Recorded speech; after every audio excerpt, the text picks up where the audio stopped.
wabarakatuh. Oke, baiklah, kami dari kelompok Juliasi dan Tanti Mulyadana Putri.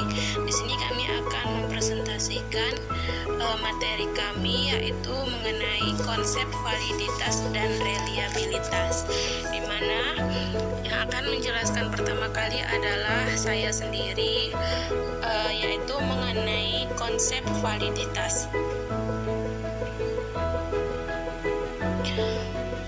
Oke, validitas berasal dari kata validity yang berarti sejauh mana ketepatan dan kecermatan suatu alat ukur dalam melakukan fungsi ukurnya. Scarvia, B. Anderson, dan kawan-kawan yang dikutip Suharsimi Arikunto menyatakan, a test is valid, it measures what is purpose to measure, atau suatu tes dikatakan valid apabila tes tersebut mengukur apa yang hendak diukur. Valid berarti sahih, artinya keabsahan instrumen itu tidak diragukan lagi. Suatu tes atau non-tes dari alat ukur atau instrumen pengukuran dikatakan memiliki validitas yang tinggi apabila alat tersebut menjalankan fungsi ukurnya atau memberikan hasil ukur yang sesuai dengan maksud dilakukannya pengukuran itu. Hasil ukur dari pengukuran merupakan besaran yang mencerminkan secara tepat dan fakta atau keadaan sesungguhnya dari apa yang diukur. Misalkan, guru memberi tes tentang penalaran kritis seorang siswa berkaitan dengan soal konsep matematika, maka skor yang diperoleh dari hasil pengukuran kemampuan siswa dalam indikator penalaran kritis terhadap sosial matematika bukan skor yang berkaitan dengan kemampuan penerapan konsep matematika atau kemampuan menyelesaikan soal cerita dalam matematika. Seorang guru atau pendidik hendaknya melakukan tes terhadap siswanya apakah mereka dapat menguasai pengetahuan yang diajarkan, agar guru mengetahui seluk-beluk siswa yang diajarkannya, maka ia dapat membuat tes yang cocok dengan tujuan pengajaran yang telah ditetapkan. Oke, selanjutnya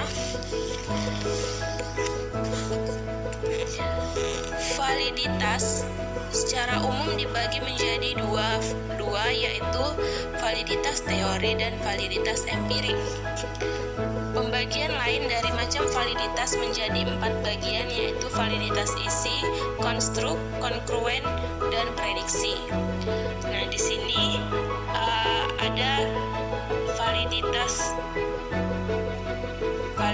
teori. Nah, validitas teori ini dibagi menjadi 2 macam, yaitu ada validitas isi atau content validity. Validitas isi merupakan suatu tes yang mempermasalahkan seberapa jauh suatu tes mengukur tingkat penguasaan terhadap isi suatu materi tertentu yang seharusnya dikuasai sesuatu dengan tujuan pengajaran. Selanjutnya, tes yang mempunyai validitas isi yang baik ialah tes yang benar-benar mengukur penguasaan materi yang seharusnya dikuasai sesuai dengan konten pengajaran yang mencantumkan materi yang seharusnya dikuasai dalam garis-garis besar program pengajaran. Selanjutnya, yang kedua, dalam validitas teori ada yang dinamakan validitas konstruk atau konstruk validity. Validitas konstruk adalah validitas yang mempermasalahkan seberapa jauh item-item tes mampu mengukur apa yang benar-benar hendak diukur sesuai dengan konsep khusus atau definisi konseptual yang telah ditetapkan. Validitas konstruk biasanya digunakan untuk instrumen-instrumen yang dimaksudkan mengukur variabel-variabel konsep baik yang bersifatnya performansi tipikal, seperti instrumen untuk mengukur sikap, minat, konsep diri, fokus kontrol, gaya kepemimpinan, motivasi, berprestasi, dan sebagainya, maupun yang sifatnya performansi maksimum seperti instrumen untuk mengukur bakat, inteligensi, kecerdasan, emosional, dan sebagainya. Selanjutnya, langsung saja kita masuk pada dalam validitas aktivitas sendiri, ada dua cara yang bisa dilakukan, yaitu dengan mencari validitas dengan menggunakan korelasi produk momen simpangan dan dengan menggunakan korelasi produk momen dengan angka kasar. Nah, di sini ada rumus dari mencari korelasi produk momen dengan angka kasar, bisa dilihat pada slide.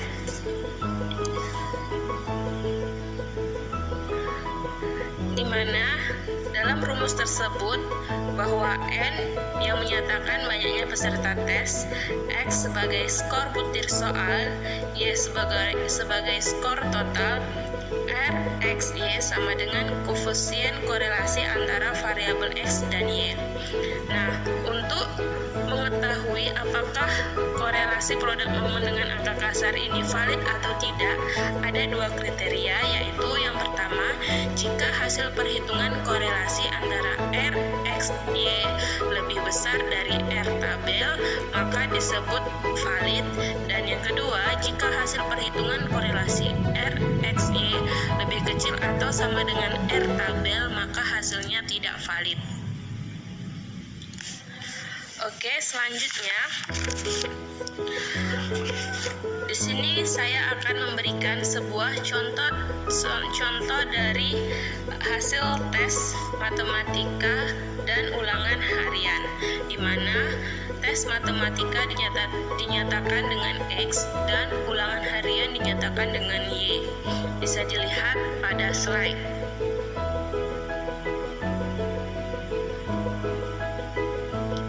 Selanjutnya, untuk mencari validitas tes dengan menggunakan simpangan, maka kita harus mempersiapkan dulu tabel persiapan untuk mencari validitas tes dengan simpangan, bisa dilihat pada slide.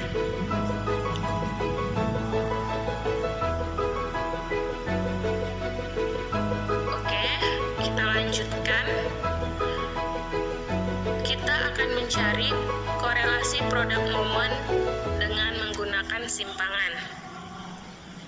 Dengan perhitungan seperti yang terdapat pada slide, kita bisa menggunakan rumus rata-rata X dan rata-rata Y, kemudian kita masukkan kepada rumus dari produk momen dengan simpangan, sehingga menghasilkan dari hasil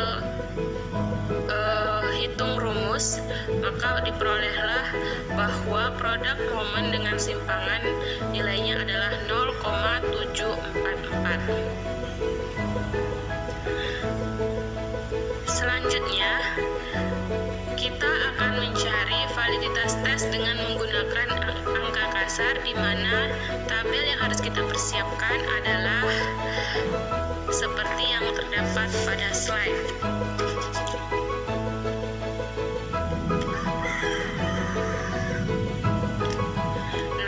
Untuk mencari korelasi produk momen dengan angka kasar, kita bisa melakukan perhitungan dengan menggunakan rumus dari produk momen dengan angka kasar, seperti yang sudah saya jelaskan pertama tadi, di mana dari hasil hitung rumus tersebut diperolehlah bahwa korelasi produk momennya bernilai 0,745. Jadi bisa kita simpulkan bahwa antara perhitungan simpangan dengan angka kasar terdapat selisih sebesar 0,001. Hal ini wajar karena pada perhitungan korelasi produk momen dengan simpangan tadi ada pembulatan, maka untuk soal tersebut memiliki koefisien korelasi yang tinggi karena bernilai antara 0,60 sampai 0,80. Oke. Sebelumnya, untuk menentukan apakah koefisien korelasi itu tinggi atau tidaknya, ada beberapa kategori. Yang pertama, kategori antara 0,00 sampai 0,20 disebut kategori rendah sekali. Kemudian yang kedua, 0,20 sampai 0,40 disebut sebagai kategori rendah. Kemudian yang ketiga, 0,40 sampai 0,60 disebut kategori cukup. Yang keempat, 0,60 sampai 0,80 dikatakan sebagai kategori baik. Dan yang kelima, 0,80 sampai 1,00 disebut sebagai kategori sangat baik. Sehingga dari hasil perhitungan produk momen dengan simpangan dan angka kasar ini, koefisien korelasinya dikategorikan sebagai kategori yang bernilai tinggi, sehingga butir soal tersebut dikatakan valid. Selanjutnya, di sini adalah contoh validitas butir soal atau validitas item, di mana validitas butir soal atau validitas item itu merupakan cara mencari validitas soal tes secara keseluruhan dengan menggunakan setiap butirnya, dengan menggunakan soal setiap butir tesnya. Nah, di sini kita akan melihat contoh dari validitas butir soal atau validitas item dari hasil tes matematika tingkat SLTA dari 8 siswa. Bisa dilihat soalnya pada slide.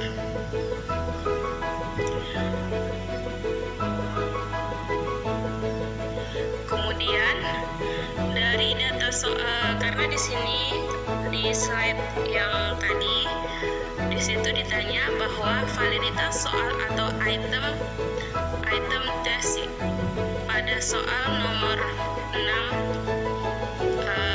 apakah dia valid atau tidak, itu pertanyaannya.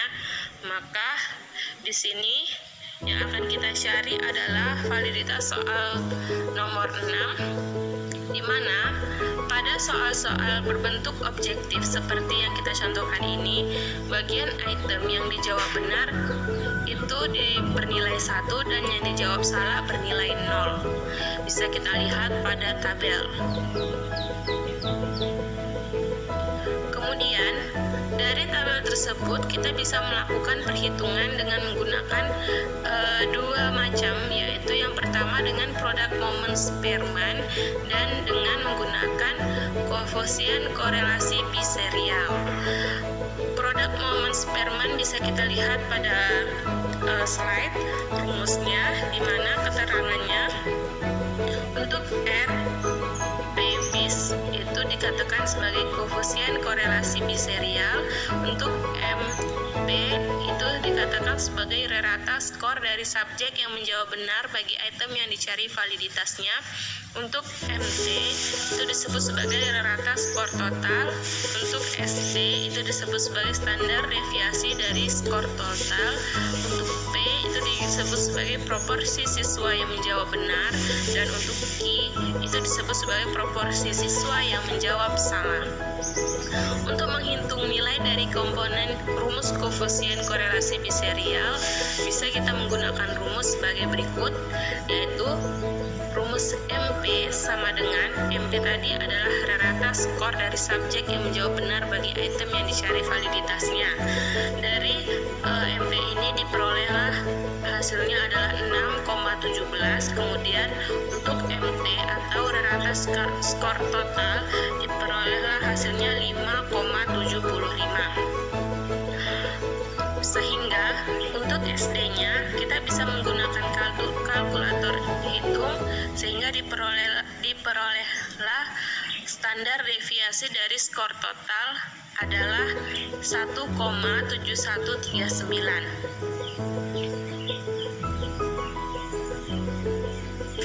Kemudian selanjutnya, dari hasil perhitungan tersebut maka diperolehlah bahwa validitas itemnya adalah bernilai 0,4244, sehingga dikatakan bahwa validitas item pada soal nomor 6 itu dikatakan valid. Mengapa demikian?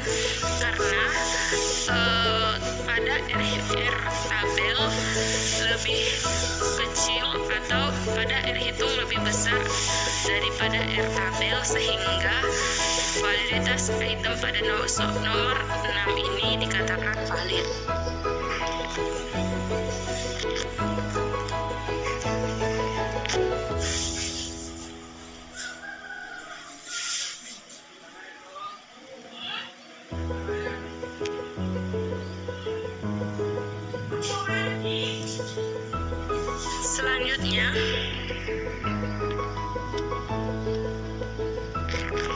Selanjutnya kita akan melihat contoh validitas butir soal dalam bentuk uraian, karena yang soal yang tadi itu adalah validitas bentuk soal dalam bentuk pilihan ganda. Nah, di sini soal yang bisa kita lihat pada slide, dari soal tersebut yang akan kita cari validitas itemnya itu adalah soal nomor 1. Sehingga untuk mencari validitas item pada soal nomor 1, maka kita bisa melakukan tabel persiapan seperti yang ada dalam slide.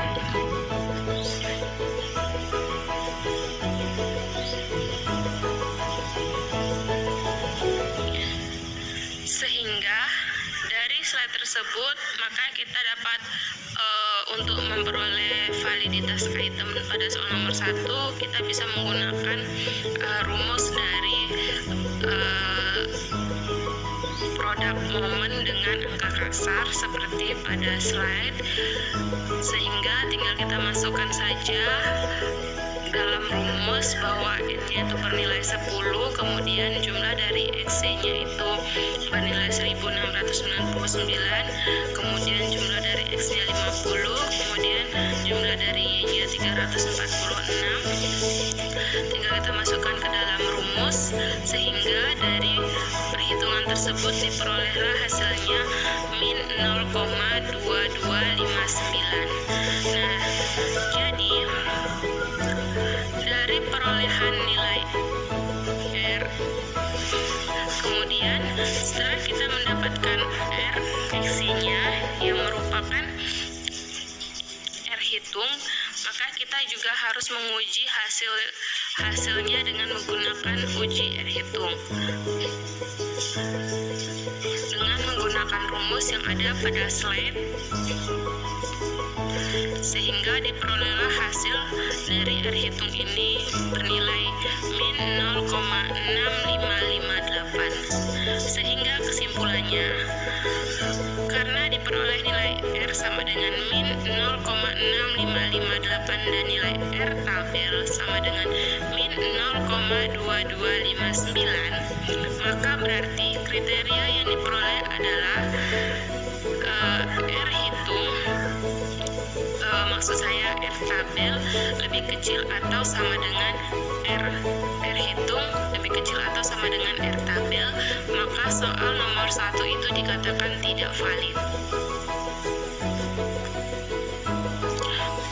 Oke, demikian presentasi mengenai. Baiklah, di sini saya akan melanjutkan materi mengenai reliabilitas instrumen dan jenisnya. Apa yang dimaksud dengan reliabilitas instrumen dan jenisnya? Pengertian reliabilitas. Reliabilitas berasal dari kata reliability, berarti sejauh mana hasil suatu pengukuran dapat dipercaya. Suatu hasil pengukuran hanya dapat dipercaya apabila dalam beberapa kali pelaksanaan pengukuran terhadap kelompok yang sama diperoleh hasil pengukuran yang relatif sama, selama aspek yang diukur dalam diri subjek memang belum berubah.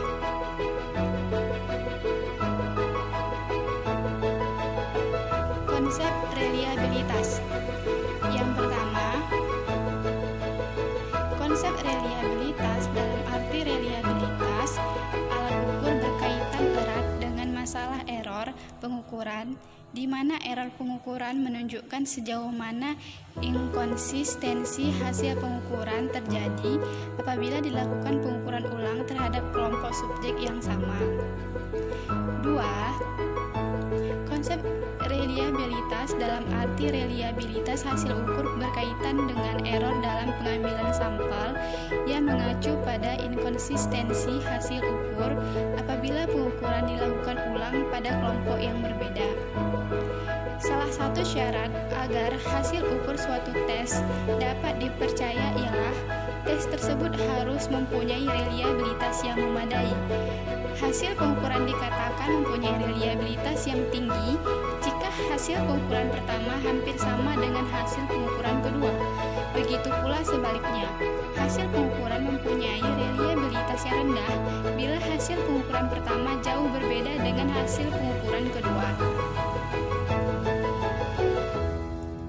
Sebagai perbandingan pengertian validitas dengan reliabilitas, misalkan dalam perlombaan memanah di mana ada 3 orang pemanah, misalnya A, B, dan C, masing-masing dengan 10 kali memanah.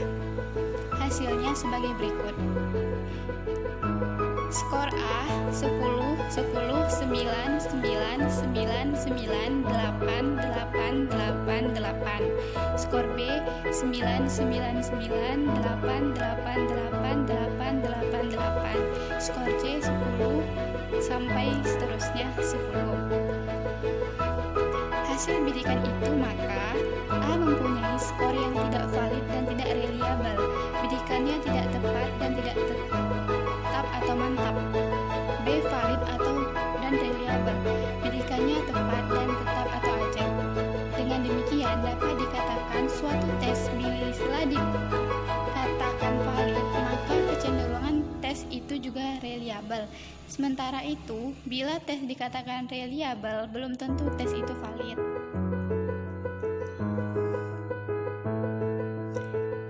Baiklah, sekarang kita masuk ke dalam rumus Alpha-Cronbach dan kapan teknik Alpha-Cronbach digunakan.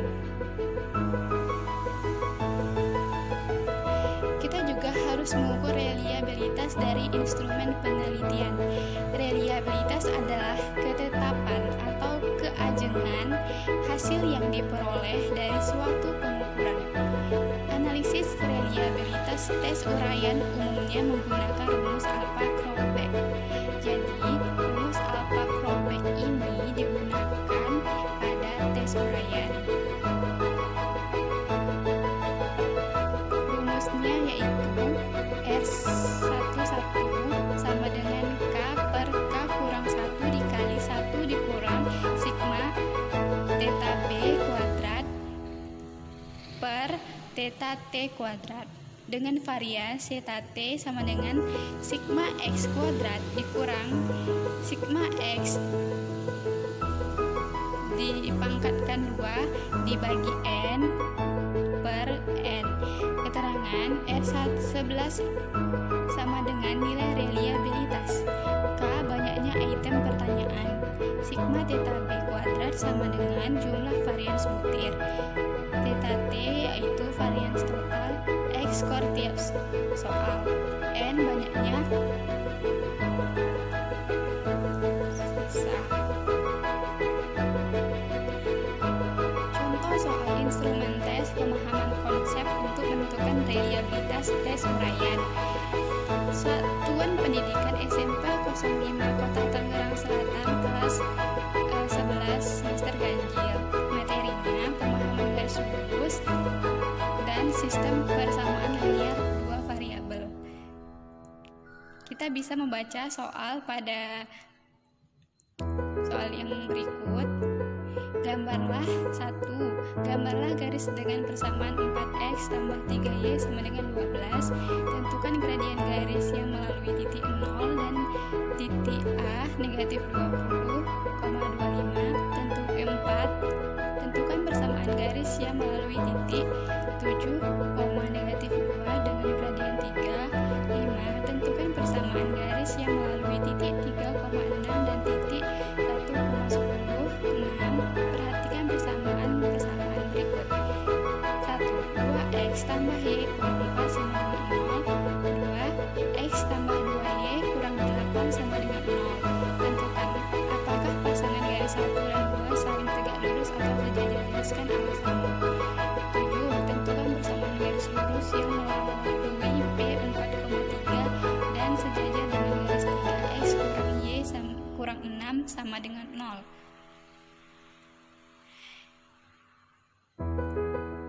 Ke-8, tentukan persamaan garis M. 9, sebuah garis memiliki koordinat negatif 4, C dan 8, negatif 2C dan memiliki gradien negatif 2. 10, sebuah permen bila dijual seharga 150 diperkirakan akan laku sebanyak 20 buah dan bila dijual 100 akan laku sebanyak 30 buah.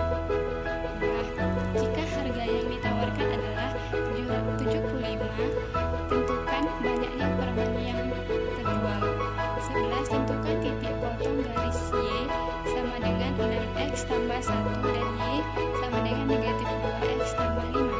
Garis P bagi Y sama dengan 3X. Dan garis Q banding Y sama dengan X tambah 6. Saling berpatungan di titik T. Tentukan koordinat titik T. Sebuah buku matematika bila dijual seharga 40.000 diperkirakan akan laku sebanyak 60 buku. Setiap kenaikan harga 5.000, jumlah penjualan berkurang sebanyak 4 buku. Jika buku yang ditawarkan 80 buah, tentukan harga buku itu. Tentukan variabel koefisien dan konstanta dari persamaan 2X tambah 5Y kurang 10 sama dengan 0. Soal ke-15, tentukan himpunan penyelesaian dari sistem persamaan di bawah ini dengan menggunakan salah satu metode yang kalian pahami. X kurang Y sama dengan 4, 3X tambah 2Y sama dengan 2. 16. Diketahui persamaan 2X kurang Y sama dengan 4 dan X kurang Y sama dengan 2. Tentukan nilai X tambah 2Y. 17. Manakah yang merupakan SPLDV? A. 4X tambah 2Y sama dengan 2, X kurang 2Y sama dengan 4, B. 4X tambah 2Y sama dengan 2, X kurang 2Y sama dengan 4, D. 4X tambah 2Y kurang 2 sama dengan 0, X kurang 2Y kurang 4 sama dengan 0. Langkah-langkah perhitungan reliabilitas tes uraian tersebut. Yang pertama, menentukan nilai variance skor setiap soal. Misal, untuk mencari variance nomor 1 yaitu 2,601110. Yang B, menentukan nilai jumlah varian semua soal berdasarkan tabel perhitungan reliabilitas tes uraian yang di atas tadi diperoleh sama dengan 903. Yang C, menentukan nilai varian totalnya. Yang D, menentukan N, yaitu banyak soal tadi ada 17 soal. Yang E, menentukan nilai perhitungan reliabilitas tes. Jadi kita menentukan nilai dari semua soal-soal yang 17 tadi. Yang ke F, berdasarkan kriteria reliabilitas nilai sama dengan 0,82355 berada di antara interval nilai 0,80 sampai 100. Maka tes uraian tersebut memiliki tingkat reliabilitas tinggi. Baiklah, kita masuk ke metode belah dua atau split half method. Metode belah dua ini itu mencari reliabilitas dengan metode belah dua, yakni pengetes hanya menggunakan sebuah tes dan dicobakan satu kali sehingga dapat koefisien korelasinya. Setelah membelah dua dan mengkorelasikan dua belahan itu. Macam pembelahan yaitu belahan ganjil genap dan pembelahan awal akhir. Pembelahan ganjil genap misalkan jumlah butir soal 20, maka kelompok ganjil yaitu 1, 3, 5, 7, 9, 11, 13, 15, 17, 19, dan kelompok genap adalah 2, 4, 6, 8, 10, 12, 14, 16, 18, dan 20. Pembelahan awal akhir misalkan butir soal awal adalah 1, 2, 3, 4, 5, 6, 7, 8, 9, 10. Kemudian butir soal akhir adalah 11, 12, 13, 14, 15, 16, 17, 18, 19, dan 20. Kayaknya butir soal harus genap, misal 20 soal, 37, 36, dan seterusnya, sehingga pembelahannya sama.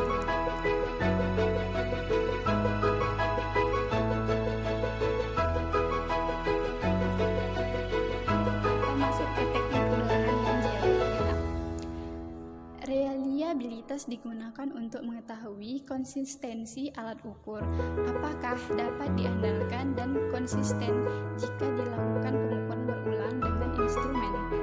Pengujian reliabilitas menggunakan teknik belah dua, split half, yang dianalisis dengan rumus Sperman-Brown. Rumus Sperman-Brown itu sama dengan 2R1 per 2 setengah per 1 tambah R setengah kali setengah. R11 sama dengan koefisien reliabilitas yang sudah disesuaikan. R setengah sama dengan korelasi antara skor-skor setiap belahan tes. Misalkan nilai koefisien korelasi antara belahan-belahan tersebar 0,70, maka kita dapat mencari koefisien reliabilitas yang sudah disesuaikan sama dengan R11 sebesar 2 dikali 0,70 kali 1 tambah 0,70 sama dengan 0,82. Langkah dalam pengujian reliabilitas adalah sebagai berikut. 1. Butir-butir instrumen dibagi dua kelompok, yaitu kelompok butir item genap 2, 4, 6 dan seterusnya, dan kelompok butir item ganjil 1, 3, 5 dan seterusnya. Skor data tiap kelompok disusun tersendiri. Hitung skor total masing-masingnya. Maka kita akan menemukan skor total kelompok genap itu. Kita lihat subjeknya ada 15. Skor item genap 2, 4, 6, 8, 10. Di subjek 1 4, 3, 3, 3. Maka skor totalnya 17, yaitu dengan menggunakan rumus sum sama dengan sum, terus kita klik dari subjek 1 sampai ke skor item 10. Begitu juga seterusnya untuk total skor 1 sampai 15. Maka didapatkan total skor seperti ini.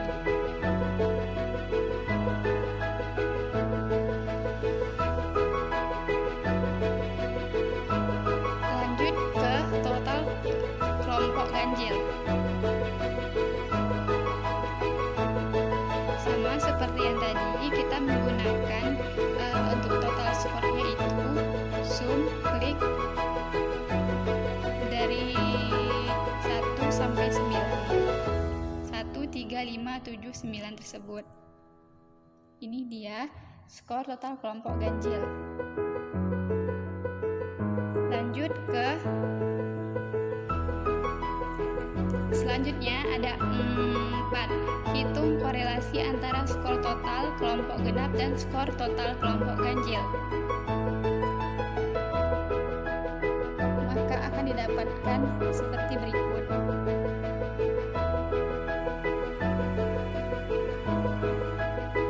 Total skor I yang tadi adalah total skor genap, sedangkan total skor J yaitu total skor ganjil. Maka genap kali ganjil didapatkan 272.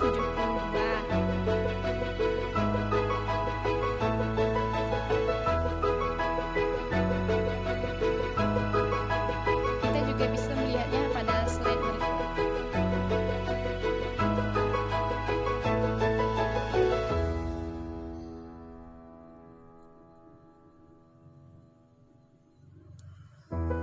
Selanjutnya kita tentukan R-nya, yaitu sama dengan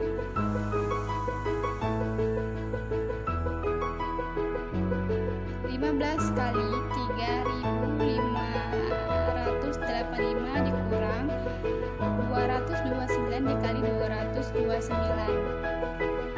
per akar 15 kali 3.603 dikurang 52.441 dikali 15 dikalikan 3.609 dikurang 52.441 sama dengan 1.334 per akar 1.604 dikurang 1.694, maka diperoleh 1.334 per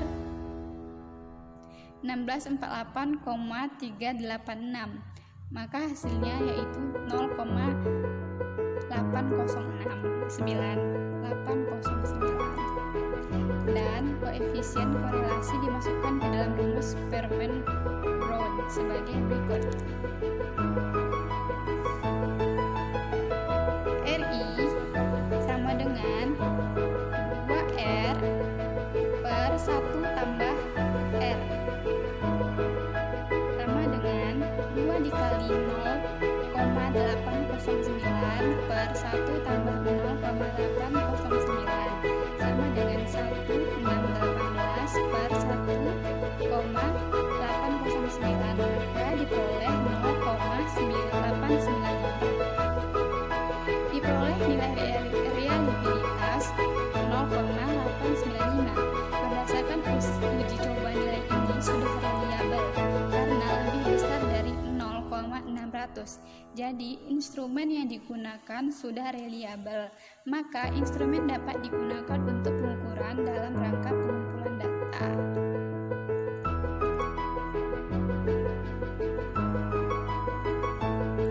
Baiklah, itulah tadi materi kami tentang validitas dan reliabilitas. Jika ada kesalahan, kami mohon maaf, dan jika ada pertanyaan, kami silahkan di kolom komentar. Wassalamualaikum warahmatullahi wabarakatuh.